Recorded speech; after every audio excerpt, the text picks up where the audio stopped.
और दुश्मन की छाती पर जाकर सीधे ही दब जाते हम, और केवल कुछ दिन की खातिर ही परशुराम बन जाते हम, तो पाक का झंडा ना होता उस काश्मीर की घाटी में, और वैदिक धर्म की जय के नारे लगते कश्मीर घाटी में।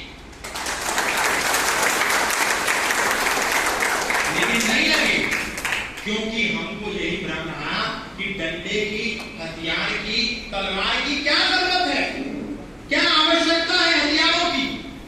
इसीलिए आज हिंदू के घर में एक डंडा भी नहीं है। तलवार और बंदूक तो बहुत दूर की बात है, एक डंडा तक नहीं है। सोचिए जब हथियारबंद लोग सड़क पर खड़े होंगे उस समय क्या होगा। हमारी तैयारी शून्य है। सनातन आत्मरक्षा सिखाता है, अटैक करना नहीं सिखाता। तो हमारे पास आत्मरक्षा के लिए कुछ तो होना चाहिए, उसका इंतजाम हमको आज ही करना पड़ेगा।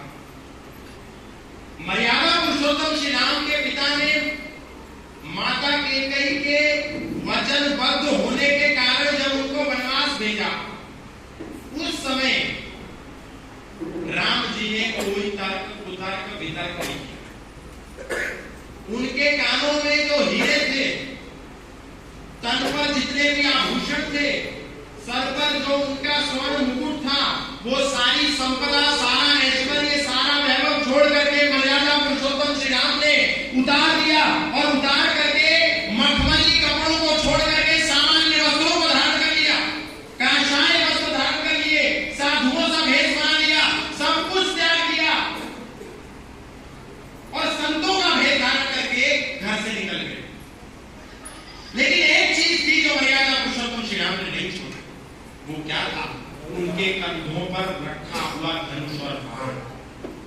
क्योंकि मर्यादा पुरुषोत्तम श्री राम भी इस बात से अवगत थे कि ये राक्षस प्रवृत्ति के लोग, अधर्मी दुरात्मा लोग बातों की बात नहीं समझते, लातों की बात समझते हैं, और लातों के भूतों को समझाने के लिए हमको हथियार की आवश्यकता होती है। और वो जानते थे कि जब मैं वन को जाऊंगा तो रास्ते में ऐसे अनेक पागल कुत्ते मिलेंगे जो मुझ पर भौंकेंगे, और मैं उसको प्यार से पुचकारूंगा तो वो राक्षस समझने वाले नहीं है, इसीलिए उनके ऊपर मुझे हथियार चलाना पड़ेगा। आप सोचिए, मर्यादा में सबसे उत्तम